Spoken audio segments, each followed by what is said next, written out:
Quincy Jones once sat in an interview, recalling how he used to nudge Ray Charles awake when Ray came through town. Quincy was only 14 when the blind pianist escaped Florida and showed up looking for a fresh start, still carrying the memory of what it felt like to see until age 7. Quincy said, "Men like Ray, the architects of early R&B and soul, had to retreat into the deepest corners of their spirit just to survive what the world put them through. People like to say R&B was built on romance, on candlelit rooms and slow dances. But according to Quincy, there was a truth underneath it that was far darker. In all the years he spent inside studios, on buses, in hotel hallways, one man made him admit something chilling. There was nobody on this planet more promiscuous than him. And this, Quincy insisted, wasn't idle gossip whispered in green rooms. It was his own first-hand experience. He watched tours bend around this man's desires. He heard about marriages ripped apart in clusters. According to people who worked the front desks and back offices, record labels quietly kept secret folders just to track who had been near him and when. Quincy remembered dancers bolting out of hotel rooms in stunned silence, heels clacking against the hallway tile. He heard stories of tape reels that executives allegedly ordered destroyed because what had been captured between takes was never meant for public ears.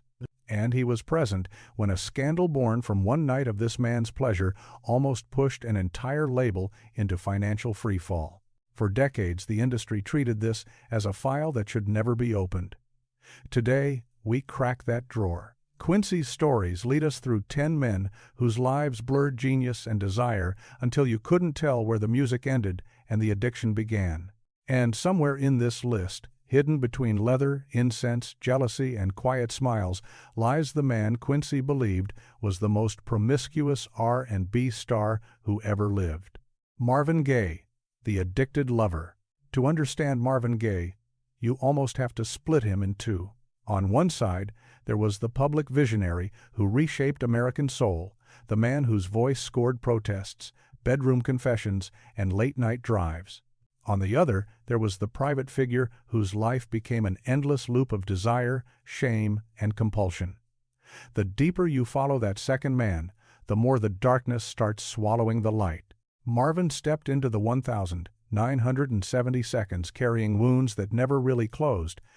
His father's strict Pentecostal discipline turned affection into something dangerous and pleasure into something that felt like sin. People close to the family believed that early spiritual repression was exactly what sent Marvin to the outer edges of experience once he tasted freedom.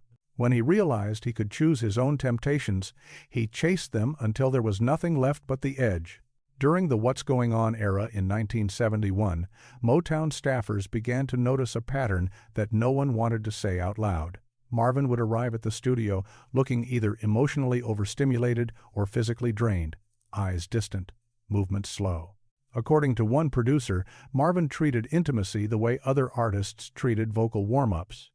If he didn't feel something first, something raw, something electric, he believed the records would come out flat. No one dared confront him. By then, he was already a star whose pain translated into platinum. But the whispers started anyway. That same year, something else appeared. The leather notebook. It wasn't an urban legend invented years later. Multiple Motown insiders said Marvin carried a small brown journal everywhere, onto tour buses, down hotel corridors, into label meetings. The pages, they claimed, were covered in initials instead of full names and strange symbols no one could fully decode. Some insisted it was an emotional ledger, linking encounters to melodies and lyrical ideas. Others said it was simply a list of conquests, something he flipped through like a private spark before stepping in front of a microphone. When Marvin died, that notebook vanished. No relative has ever publicly admitted to finding it. By 1973, during the Let's Get It On sessions, the rumors shifted from suggestive to explicit. Several Motown engineers privately claimed that on certain unreleased takes, you could hear faint sounds that did not belong in a professional studio. Subtle rustling, breath patterns that didn't match the vocal delivery, the quiet rhythm of two bodies sharing one space. Nothing graphic, but undeniably intimate. According to those stories, the label moved quickly. Executives were said to have seized certain reels and locked them away in the vault on West Grand Boulevard, files marked so they would never be accidentally queued up again. The tapes have never surfaced. Whether they were destroyed or still sit in a box somewhere is still debated, but the legend of those sessions has become one of Motown's quietest ghosts. Then came what insiders now call the darkness sessions of 1976. Working in Los Angeles, Marvin reportedly started demanding that every light in the studio be turned off, not dimmed, killed completely. Engineers even taped over the switches because he didn't trust the smallest glow from a console or hallway. He told people that sight itself interfered with his senses. Those present said Marvin paced slowly around the microphone in pitch black, using the thump of his own heartbeat as a metronome. A backup singer later told a journalist she walked out halfway through a take because it felt less like a recording session and more like trespassing on someone's private ritual. After his brutal divorce in 1978, which cost him the first year's royalties from Here My Dear, Marvin slid even further. Cocaine sharpened his highs and deepened his crashes. Those who knew him said the combination made his obsessions more intense, more desperate. Friends claimed he kept private cassette tapes filled with whispered monologues, late-night confessions, and, at times, barely audible, intimate sounds material he supposedly used as emotional triggers before writing. No one can say for sure where those tapes ended up. Some insist family members quietly destroyed them. Others are convinced they still exist in a private archive, waiting to surface. But the most disturbing detail, the one many people believe Quincy Jones hinted at without naming Marvin directly, came from witnesses who saw both sides of him up close. They said Marvin wasn't simply addicted to sex. He was said to be addicted to punishment. Pleasure made him feel alive. Guilt made him feel worthy of forgiveness. He needed both to create. Every classic album that built his legacy, they claimed, was born from that exhausting cycle of wanting, falling, and then hurting himself for wanting in the first place. Rick James, the leather and chains king. If Marvin Gaye lived on the edge of desire, Rick James stepped clean off the cliff. He didn't just blur the line between pleasure and chaos. According to nearly everyone who crossed his path in the late 70 seconds and early 80 seconds, he ripped that line to shreds. Quincy Jones once described Rick as a walking sexual explosion, and in that era, no one in the industry argued. Rick carried a charge that made entire rooms feel unsafe and addictive at the same time. Unlike many stars who hid their vices behind closed doors, Rick flaunted his. He celebrated them, weaponized them, and turned them into a persona that terrified executives while hypnotizing everyone else. His reputation wasn't built on whispers alone. Many of Rick's scandals were documented in public tabloid covers, court documents, breathless magazine features. Between 1979 and 1984. As his fame skyrocketed, so did the stories about him. His Hollywood Hills house became notorious, referred to quietly among journalists and label staff as the Dungeon House. Those reports weren't just metaphor. Multiple visitors later said the basement glowed red, its walls covered in velvet, racks lined with leather straps and restraints, and closets stuffed with costumes. Rick treated the space like his own private nightclub, where dawn meant nothing and every rule dissolved at the door. One of the most persistent industry rumors focused on Rick's dancers, the women who followed him from rehearsals to tours. According to two former Motown employees, Rick enforced a house rule for any dancer staying under his roof. Leather only, all day, every day. Tight, polished black leather that squeaked with each step. Some called it a fetish. Others said it was a power play. Everyone agreed it was intentional.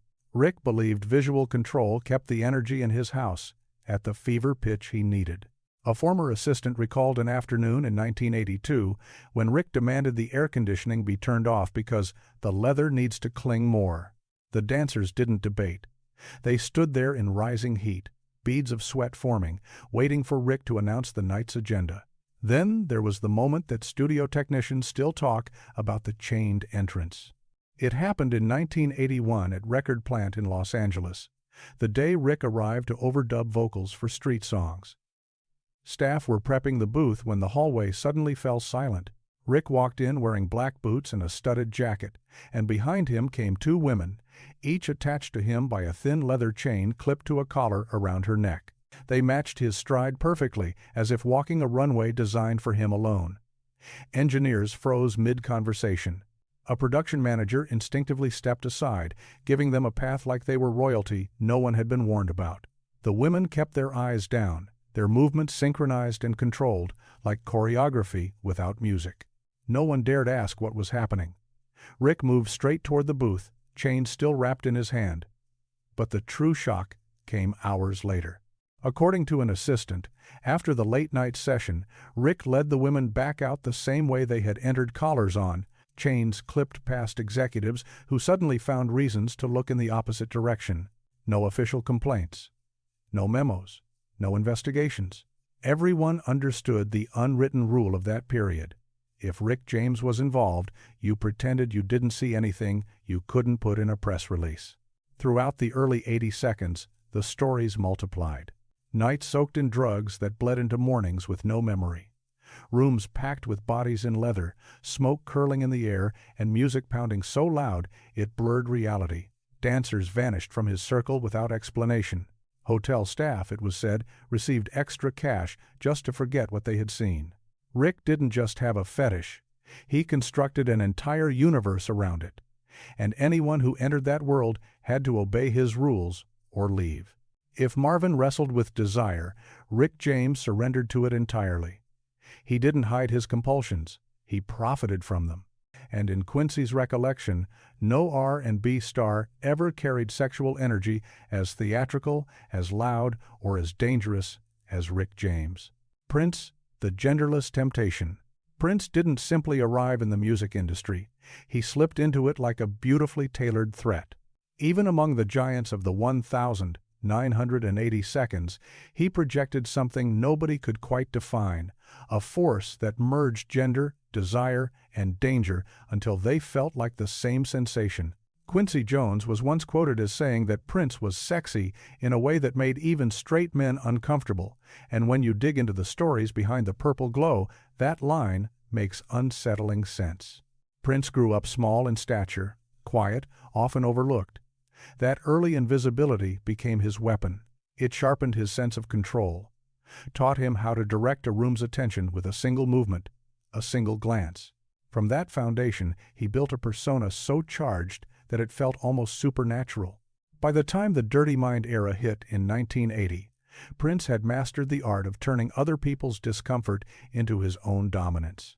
He walked on stage in lingerie, thigh-high boots, and revealing briefs, not because he craved shock for its own sake, but because it unsettled audiences enough that they could never forget him. Inside the studio, that persona didn't fade, it intensified. Engineers from his early Minneapolis sessions recounted a ritual he followed before recording. He would strip down until only a sliver of fabric remained, maybe a lace shirt hanging open to his navel, maybe just his signature cutout shorts. This wasn't about vanity, it was method. Prince believed that the less he wore, the closer he got to unfiltered expression. Some nights he cut vocals with sweat rolling down his bare chest under dim purple lights, hips swaying as if he could feel an invisible crowd pressing up against the glass. A few engineers eventually refused to work late sessions with him. They said the energy felt too intimate, too charged, too much like being trapped inside someone else's fantasy. The rumors surrounding his sexuality were never built on scandal alone. They were born from confusion. Prince made both men and women tremble, and he didn't apologize for the ripple effect that left behind. There were whispers, especially in the early 80 seconds, about private gatherings where Prince arranged the room like a living art installation. Men and women were positioned around him like sculptures, all wearing the erotic, androgynous style he had perfected. Some guests claimed he drifted through the crowd, touching jawlines, adjusting collars, tightening leather straps, less like he was seducing individuals and more like he was conducting an atmosphere. Darker stories circulated too. During the 1999 period, insiders claimed Prince kept a locked wardrobe stuffed with custom fetish pieces, lace gloves, leather harnesses, translucent bodysuits, studded chokers. He wasn't embarrassed by them. He treated them like instruments. Each piece was an extension of a mood he wanted to create. One assistant recalled opening a trunk meant for tour costumes and finding dozens of handwritten tags attached to outfits, each labeled with a single word: submission, angel, punishment, purity broken. It was as if he was cataloging emotions the same way other artists cataloged sounds. The most controversial story, though, followed him for years: the Sunset Sound Session in 1983. According to people who claimed to be there, Prince walked into the live room with two female protégées dressed in near-transparent bodysuits. They stood in silence as he removed his shirt and ordered the lights to be dropped to near total darkness. The session lasted around 3 hours. The women reportedly never spoke, never left the room. Staff described the vibe as almost religious, a shrine to erotic power, with Prince moving between the control board and the microphone like a high priest of sensuality. In that dim glow, he seemed delicate and dangerous, masculine and feminine all at once, everything and nothing at the same time. For Prince, sexuality wasn't a simple preference. It was an environment he knew how to build and weaponize. And in the way Quincy and others remembered him, Prince wasn't acting seductive. He was seduction itself, a presence that rearranged the air the moment he walked into a room. Teddy Pendergrass, the bedroom concert legend. There was one question about Teddy Pendergrass that floated through every backstage hallway and never really found an answer. How did a single man make an entire room of women lose control? Because Teddy wasn't just a soul singer. He was an event, a reaction, a physical shift in the air. Quincy Jones once remarked that women looked at Teddy and forgot to breathe, and during the late 70 seconds, nothing captured him better than that. Teddy's rise with Harold Melvin and the Blue Notes already hinted at something dangerous just under the surface.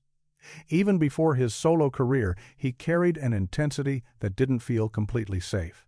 By 1977, when he stepped out on his own, that intensity erupted into something the industry had never quite seen before: the legendary women-only concerts. These weren't marketing stunts. They felt like controlled emotional earthquakes. From Philadelphia to Atlanta, venues filled with thousands of women wrapped in fur coats and silk dresses, the smell of perfume hanging so thick it seemed to fog the aisles. When Teddy walked onto the stage, shirt halfway open, sweat catching in the spotlight, the sound that erupted from the crowd didn't resemble normal cheering. It sounded primal, like something pulled from the deepest parts of their nervous systems. Emergency medical teams became a standard part of his tour planning. At a 1,979 show, paramedics reportedly treated more than 20 women who fainted before Teddy reached the final song. Some trembled in their seats, some cried openly, some said their legs simply buckled without warning. Behind the curtain, the chaos didn't calm down. Industry talk spread that after these concerts, Teddy's dressing room looked like a high-end boutique detonated inside it. Lace bras, silk panties, garters, perfume bottles with handwritten notes tucked inside fans left pieces of themselves behind like offerings. What startled insiders wasn't the volume of gifts. It was what Teddy allegedly did with them. According to a longtime stage assistant, Teddy kept a large wooden trunk labeled only "the drawer." He never opened it in front of anyone. But after each show, he carefully picked a handful of items from the piles on the floor and placed them inside the trunk, almost ceremonially. No one knew where the collection went between tours. The trunk traveled with him from hotel to hotel, always appearing, always disappearing, but never spotted in his home. His love life offstage carried darker shades. People who spent serious time around Teddy believed he battled with intimacy because he lived inside a non-stop emotional spotlight. On stage, he was adored in a way that didn't leave much room for vulnerability. Several girlfriends later admitted that Teddy seemed afraid of being emotionally exposed. He was more comfortable being desired than being truly known. The women-only shows weren't just about giving fans a fantasy. For Teddy, they may have been an escape, a place where he could drown out the quieter parts of his own fears with the noise of pure adoration.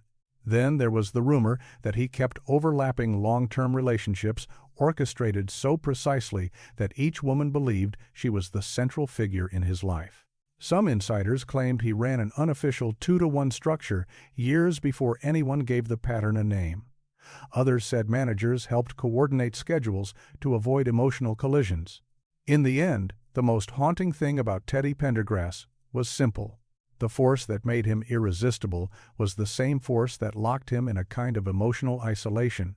Behind the screams, the fainting, and the hidden trunk of intimate souvenirs stood a man who spent his life being what everyone else wanted, and rarely what he might have wanted for himself. To the world, Teddy was the fantasy. Behind the scenes, he was the cost of that fantasy. Barry White, the low-voice hypnotist. Long before anyone called him the maestro of love, Barry White understood exactly what he could do to a room. That deep, molten voice didn't just sing over tracks. It went around logic, straight into the nervous system, and settled there. Quincy Jones once joked that Barry didn't sing, he hypnotized. And anyone who shared a studio with him quietly agreed it wasn't much of a joke. What the public saw was a polished giant in tailored suits, slow grooves, and romantic lyrics. The real Barry, the one buried under velvet jackets and gold records, lived by private rituals and quiet rules that shaped every note he recorded. In the early 1970 seconds, as "I've Got So Much to Give" climbed the charts, Barry built a reputation among producers for running sessions in near darkness.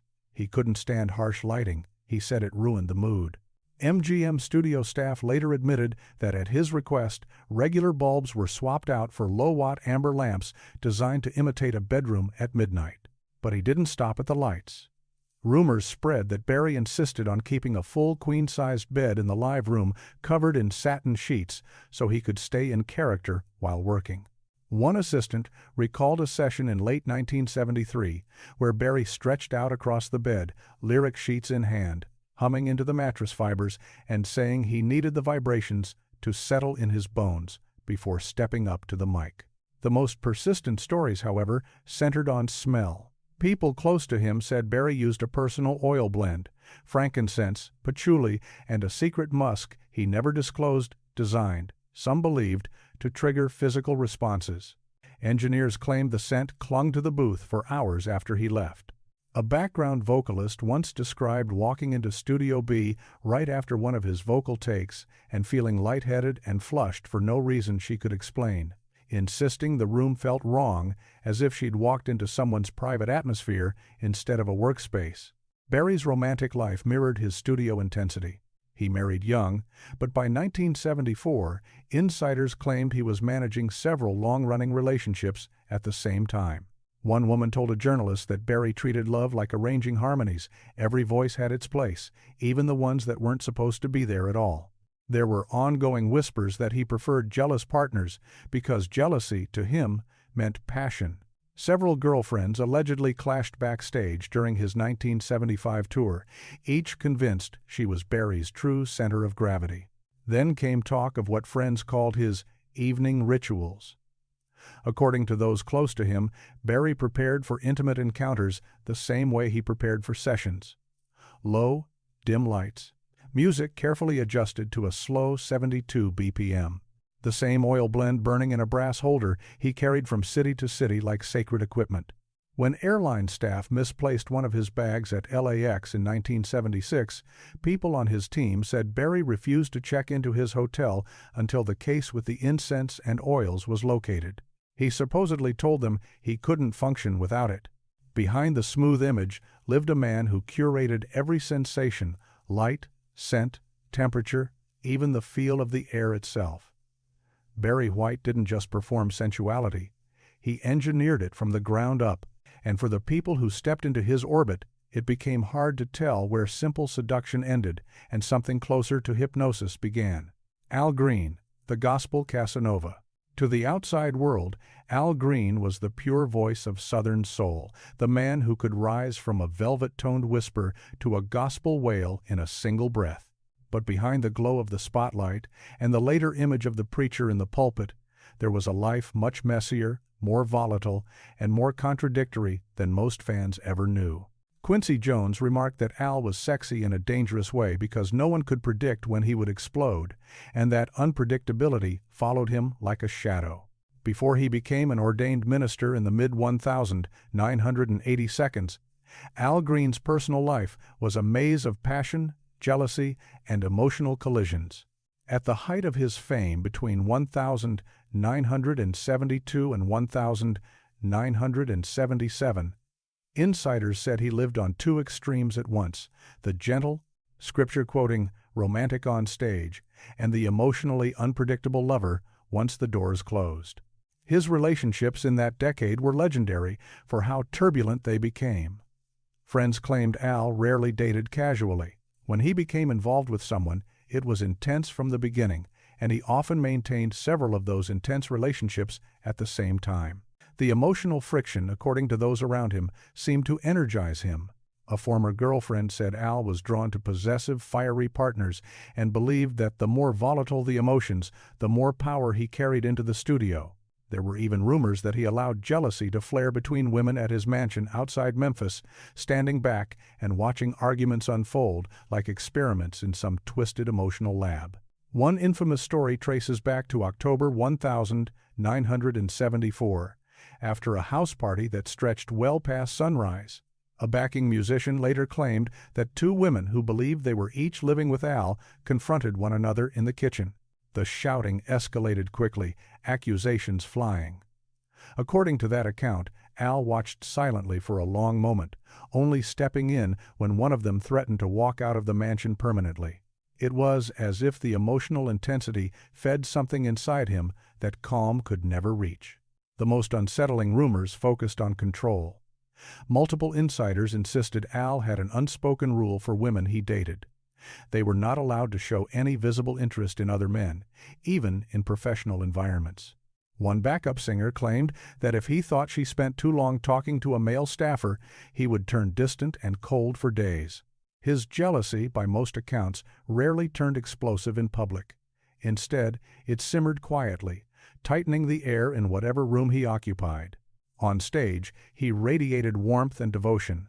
Offstage, he seemed drawn to relationships that felt doomed by their own intensity.